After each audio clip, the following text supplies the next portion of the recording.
নমস্কার, দ্য রিপোর্টে স্বাগত। একজন দলের প্রদেশ সভাপতি, লোকসভার বিরোধী দলনেতা, অন্যজন দলের রাজ্য সম্পাদক, এই দুজনের রাজনৈতিক সদিচ্ছায় মুর্শিদাবাদ জেলায় জাতীয় কংগ্রেস আর বামফ্রন্টের মধ্যে লোকসভা নির্বাচনে হয়েছে সার্বিক আসন সমঝোতা। নিজের তালুক বহরমপুরে এবারও প্রার্থী হয়েছেন অধীর রঞ্জন চৌধুরী, সাথে বামেরা।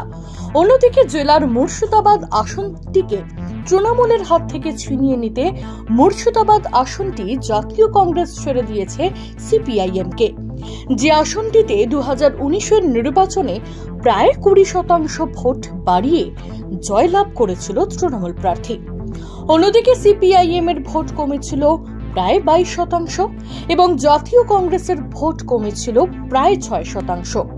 এবার তৃণমূলের বিরুদ্ধে বাম কংগ্রেসের জোটবদ্ধ লড়াই, ফলে স্বাভাবিকভাবেই একটা নতুন হাওয়া বাম কংগ্রেসের পালে।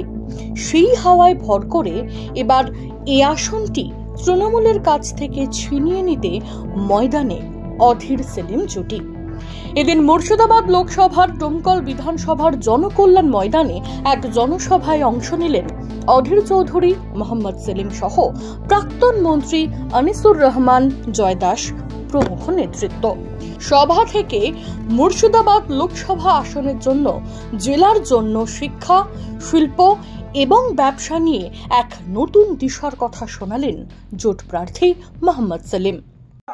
সেইখানে দাঁড়িয়ে আমাদের বাংলাদেশের সঙ্গে ভারতের আরো যোগাযোগ বাড়াতে হবে, সড়ক যোগাযোগ, রেল যোগাযোগ, ব্রিজ যোগাযোগ বাড়াতে হবে। মুর্শিদাবাদকে আবার ব্যবসা বাণিজ্যের কেন্দ্রে নিয়ে আসতে হবে। রাজশাহী এবং মুর্শিদাবাদের মধ্যে ব্যবসা বাণিজ্য বাড়লে তখন আর দূর দূরান্ত থেকে নয়, এইখান থেকে ব্যবসা হবে, এই মুর্শিদাবাদ থেকে হবে। করিমপুর থেকে জলঙ্গি হয়ে, ডোমকল হয়ে, ইসলামপুর হয়ে রেল লাইন গড়ে তুলতে হবে, যাতে আর দূরে গিয়ে ট্রেন না ধরতে হয়, আমাদের এলাকায় যাতে ট্রেন লাইন আসে।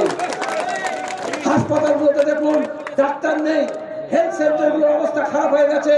যখন মনমোহন সিং প্রধানমন্ত্রী ছিলেন, ইউপি ওয়ানে আমরা সমর্থন করেছিলাম, তখন রুরাল হেলথ মিশন হয়েছিল, সব হেলথ সেন্টার গুলো গড়ে উঠেছিল আরো বড় করে, ভালো করে। আর এখন ওগুলো খান্ডার হয়ে গেছে, ডাক্তার নেই, নার্স নেই। দুদিন পরে স্কুলগুলোর অবস্থা এরকম হবে। আমাদের এই স্কুল, এই হাসপাতাল আর এই ডাক্তারখানা বাঁচাতে হবে, তার জন্য লড়াই করতে হবে।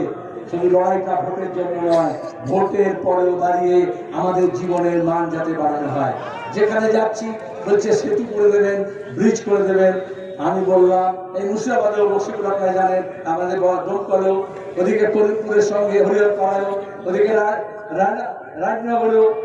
আমি বললাম মোহাম্মদ সেলিম, বাম আর কংগ্রেসের মধ্যে যেরকম সেতু বানিয়েছি, তো এরকম হিন্দু আর মুসলমানের মধ্যে সেতু বানায়, এরকম দুটো সম্প্রদায়ের মধ্যে বানায়, দুটো জেলার মধ্যে বানায়, দুটো রাস্তার মধ্যে বানায়।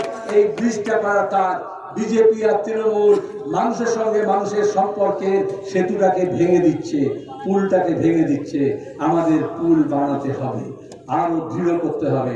বাংলার মানুষ হিন্দু মুসলমান নির্বিশেষে, জাত পাত ধর্ম বর্ণ নির্বিশেষে যদি একসাথে হয়, বাংলাকে কোনো 56 ইঞ্চি লাগবে না, কোনো 356 লাগবে না। উত্তর থেকে দক্ষিণ বাংলার মানুষ বাংলার ভবিষ্যৎ ঠিক করবে।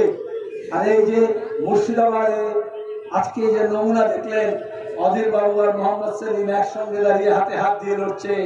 প্রতিদিন গ্রামে দেখছি কংগ্রেস কর্মী আর বামপন্থী কর্মীরা কোনো তফাৎ নেই, না খেয়ে দিয়ে জান জি দিয়ে এই 45 ডিগ্রি গরমেও তারা লড়ে যাচ্ছে, লড়ছে। তো আগামী কয়েকদিন, এই 10 দিন, আপনারা যারা আমাদের কর্মী আছেন, সমর্থক আছেন, 10 দিন প্রতিদিন 10 জনকে বলবেন কাস্তে হাতুড়ি তারা ভোট দিতে হবে, আর হাত চিহ্নে বহরমপুরে আর জঙ্গিপুরে দিতে হবে।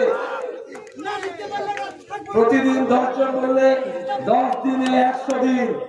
তারপরে আপনি দেখবেন আমাকে বললো আপনার লড়াই কিসে হচ্ছে, তার সঙ্গে মিডিয়া জিজ্ঞেস করলো।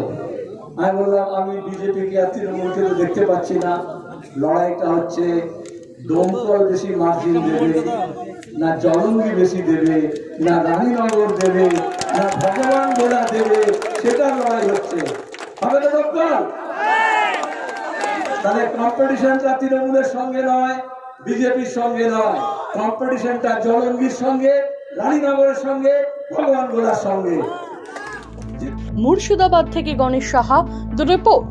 সমস্ত খবরের আপডেট পেতে লাইক করে সাবস্ক্রাইব করুন দ্য রিপোর্ট চ্যানেলটি। সেই সঙ্গে বেল বাটন প্রেস করতে ভুলবেন না।